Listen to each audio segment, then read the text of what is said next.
오늘 우리에게 주신 하나님의 말씀은 구약 성경 창세기 17장 1절에서 27절까지 말씀입니다.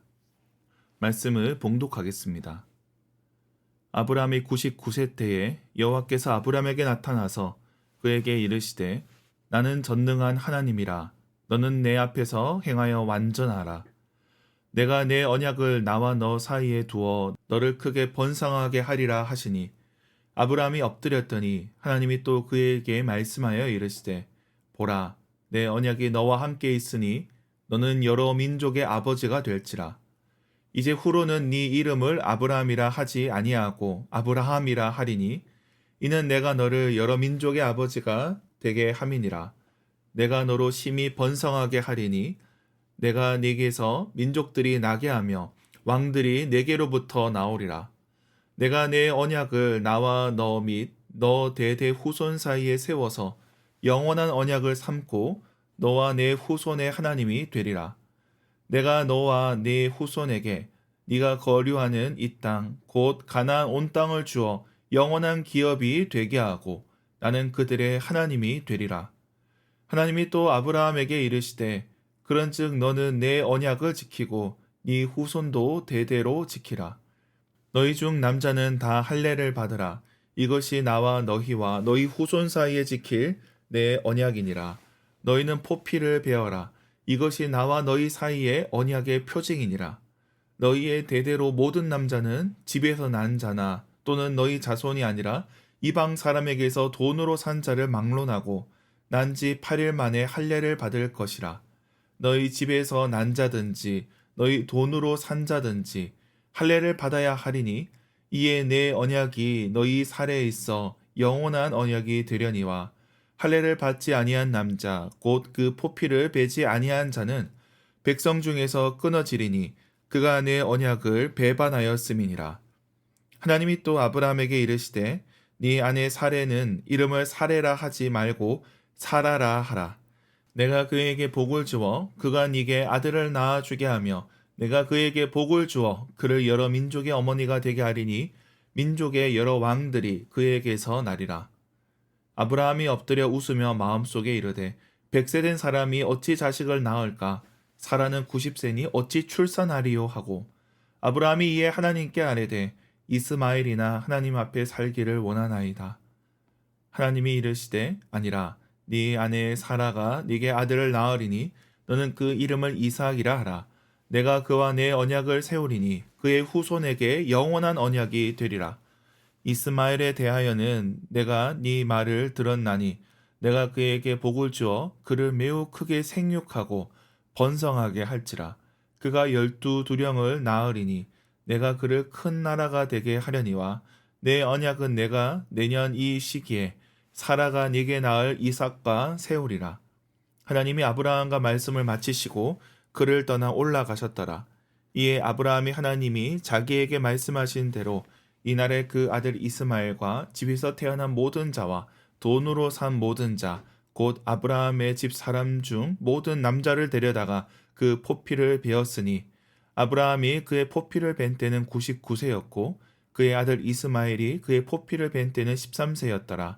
그날에 아브라함과 그 아들 이스마엘이 할례를 받았고 그 집의 모든 남자 곧 집에서 태어난 자와 돈으로 이방 사람에게서 사온 자가 다 그와 함께 할례를 받았더라. 아멘. 매일 성경 순서에 따라 창세기 17장 말씀을 살펴보겠습니다.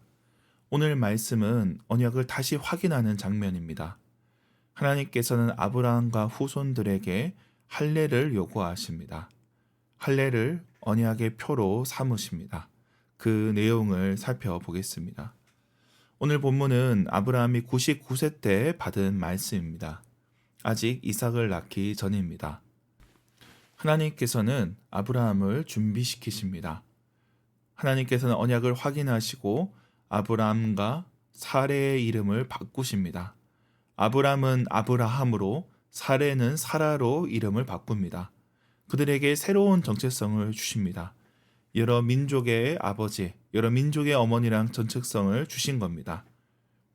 새로운 이름과 함께 그들에게 할례를 요구하십니다. 그 몸의 표를 하여 언약의 표징으로 삼겠다는 것입니다. 이를 통해 아브라함과 그 후손들이 언약을 기억하게 하십니다. 그리고 하나님께서 약속을 주시는데 사라에게 아들을 낳으리란 약속을 주십니다. 내년 이 시기에 아들을 낳게 될 것이고 그 아들과 언약을 맺을 것을 말씀하십니다. 이처럼 오늘 본문은 새 이름과 할례 그리고 아들에 대한 약속으로 요약할 수 있습니다. 오늘 본문에서 하나님은 언약을 맺으시는 분으로 나타납니다. 하나님께서는 이미 아브라함에게 여러 번 나타나셨습니다. 그와 반복적으로 언약을 확인하시며 그 내용을 구체화해 가십니다. 우리가 성경을 읽을 때는 한두 장이 금방 넘어가지만 그러나 아브라함의 인생에서는 십몇 년에 한 번꼴입니다. 우리가 보기에 자주인 것 같지만 실제 그 인생에서는 그렇지 않다는 겁니다.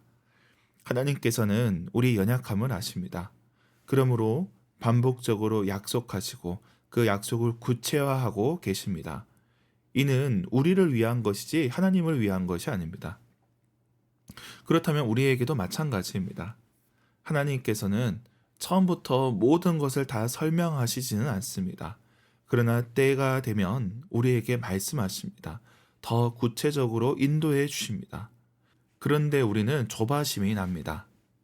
그래서 이것저것 따지게 되고 의심을 하게 됩니다. 그러나 우리는 믿음으로 주님의 인도하심을 따라가야 합니다. 다음으로 우리가 생각할 지점은 새로운 이름입니다. 하나님께서는 아브라함에게 새로운 이름을 주십니다. 새로운 신분, 새로운 정체성을 주신 겁니다. 우리도 그렇습니다. 우리는 세례를 받을 때 새로운 존재가 됩니다. 하나님의 자녀가 됩니다. 새로운 신분을 받은 겁니다. 개신교에서는 세례명을 따로 쓰지 않지만 가톨릭에서는 세례명을 짓기도 합니다. 새로운 신분을 그렇게 드러내는 겁니다.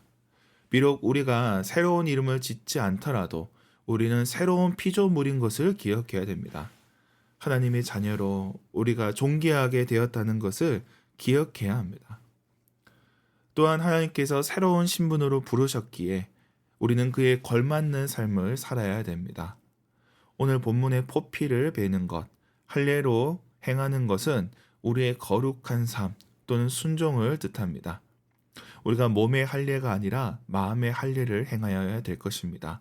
하나님의 부르심에 걸맞게 거룩한 존재로 살아가야 됩니다. 오늘 본문에 보면 아브라함이 하나님의 말씀을 듣고 할례를 행하는데 26절에 보면 그날에 할례를 행했다고 나옵니다. 23절에도 이날에 할례를 행했다고 나옵니다. 하나님께서 말씀하신 그때에 즉각적으로 순종했다는 것입니다. 이것을 우리는 기억해야 될 것입니다. 오늘 이 자리 가운데 답답한 심정으로 나온 분도 계실 것입니다. 그러나 하나님께서는 우리에게 때에 맞게 말씀해 주십니다. 우리를 새로운 존재로 불러주시고 또 우리에게 순종을 요구하고 계십니다. 갈라디아서 6장 9절은 이렇게 말씀합니다. 우리가 선을 행하되 낙심하지 말지니 포기하지 아니하면 때가 이름에 거두리라. 하나님의 약속을 믿고 그 때를 기다리며 거룩한 존재로 순종하며 살아가는 저와 여러분이 되길 주님의 이름으로 축원합니다. 기도하겠습니다. 하나님 아버지, 오늘 우리에게 말씀하여 주시니 감사합니다. 아브라함에게 말씀하셨던 것처럼 우리에게도 말씀하여 주시고 우리에게 주신 그 약속이 이루어지는 것을 우리가 보게 하옵소서. 아브라함이 순종하였듯이 우리 또한 주님 말씀에 즉각적으로 순종하며 주님을 따르는 자 되게 하옵소서. 우리 가운데 연약한 지체들이 있습니다. 병상에 있는 자들, 또 정신적으로 어려움을 겪고 있는 자들, 또 가정의 불화로 인하여서 괴로움을 겪고 있는 이들, 여러 가지 상황 속에서 주님 앞에 나온 이들이 있습니다. 주님께서 저들을 기억하여 주시고 저들의 삶 가운데 은혜를 베풀어 주시옵소서.